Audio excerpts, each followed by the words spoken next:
Ok, donc on avait terminé la dernière fois en introduisant une nouvelle notion au travers d'un nouvel appareil.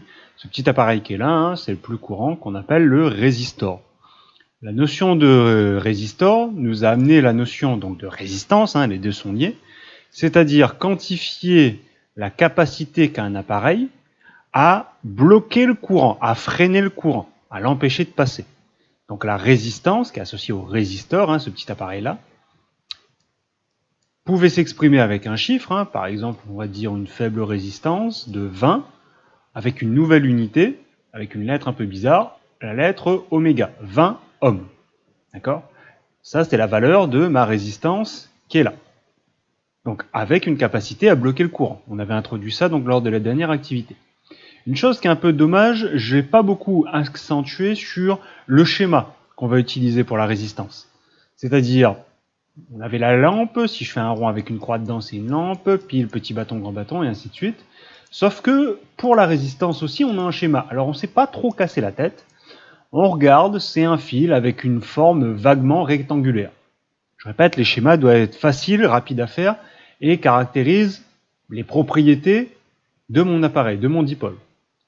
Donc au final, le dessin de la résistance, donc c'est le fil, ok. Et ce qu'on va... Oula, pourquoi me met une flèche là? Alors c'est un fil. Noir, ce serait mieux. Et on représente ça en fait avec un rectangle, tout simplement. C'est-à-dire que bon, je vais utiliser ça pour avoir bonne caractéristique. Alors, en blanc, ça serait mieux. Non, c'est le remplissage à l'intérieur. Sans remplissage. Allez, remplissage blanc, c'est bon. Et hop là. Voilà. Ça là, ce que je viens de représenter, je vais passer ça? Non, je peux pas. Je peux supprimer. Ce que je viens de représenter ici, c'est le schéma de la résistance. C'est-à-dire qu'à chaque fois qu'on va utiliser une résistance, quelle que soit un peu la forme, on va représenter ça par simplement un rectangle avec deux fils. Ça représente la forme globale et c'est largement suffisant. Maintenant, la question c'est, ok, ces valeurs de résistance, elles sortent d'où? C'est-à-dire que quand j'ai un appareil, comment je sais la résistance qui est à l'intérieur?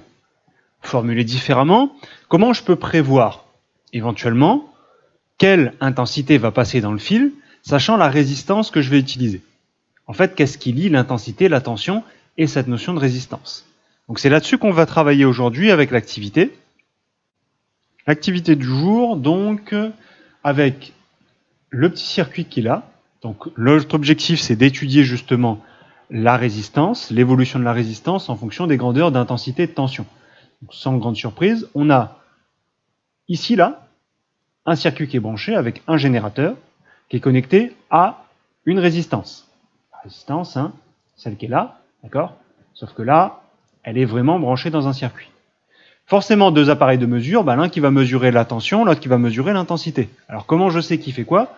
Je regarde, fil, pas de double pont, pas de nœud sur un nœud, pas de fil sur un fil, pas de nœud ici. Donc je sais déjà que c'est l'ampère-mètre ici. L'ampère-mètre qui se branche en série, à l'intérieur du circuit. Donc lui, il va mesurer l'intensité, il va mesurer le nombre d'ampères. Comparativement à l'autre, regardez, un fil sur un fil, un fil sur un fil.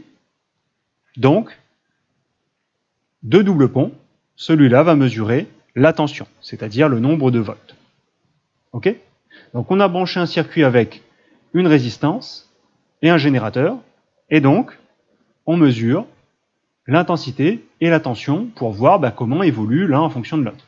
Et on résume tout ça dans le tableau qui est là.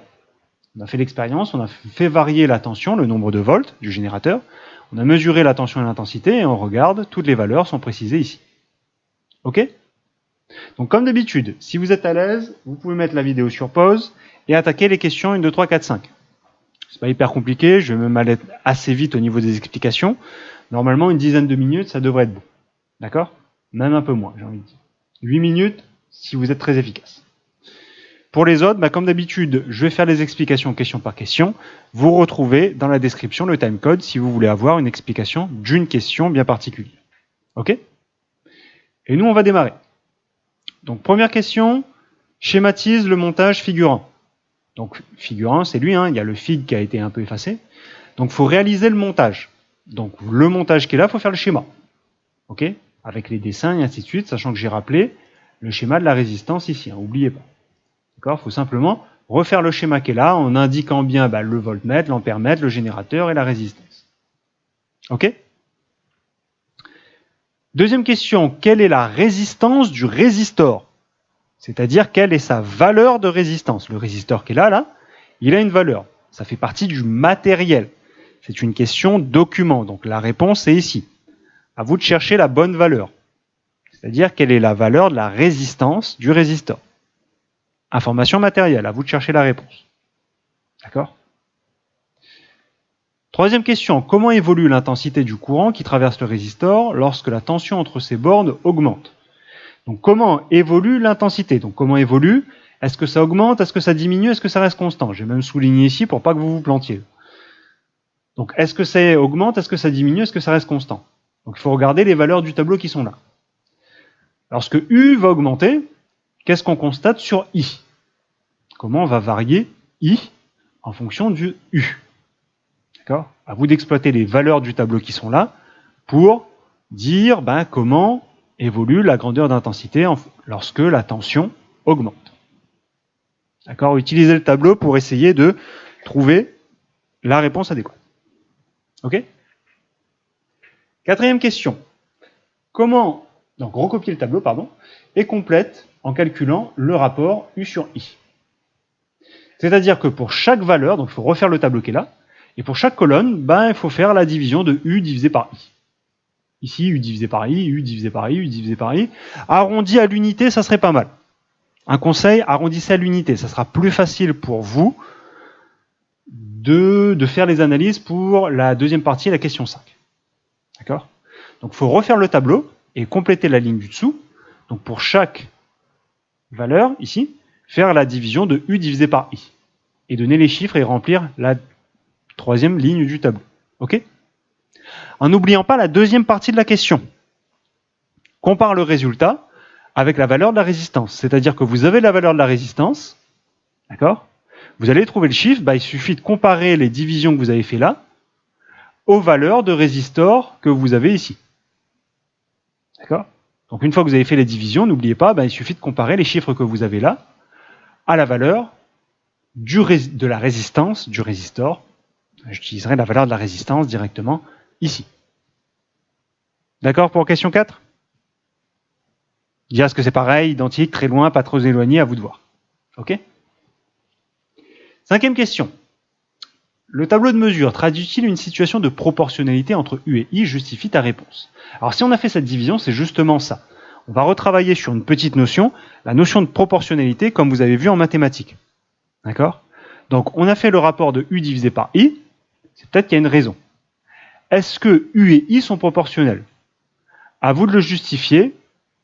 Plus facile, c'est d'utiliser les valeurs qu'on a calculées juste avant pour justifier la réponse. D'accord? La question 5, c'est est-ce que U et I sont proportionnels? Et pour le justifier, ça serait bien d'utiliser la définition de la proportionnalité comme vous le connaissez. Bien évidemment, rien n'empêche que si vous voulez tracer le graphique pour montrer que c'est proportionnel, c'est possible aussi. C'est peut-être un bon entraînement. C'est pas demandé ici, mais ça peut être une manière de justifier. Un peu longue, sachant que ce qu'on a fait ici. D'accord? Donc il faut simplement, pour la question 5, de dire, est-ce que U et I sont proportionnels en le justifiant par rapport aux valeurs du tableau qui sont là. D'accord? Bon, je vous laisse un peu mâcher tout ça, et on se retrouve tout de suite pour la partie correction. Allez, à tout de suite.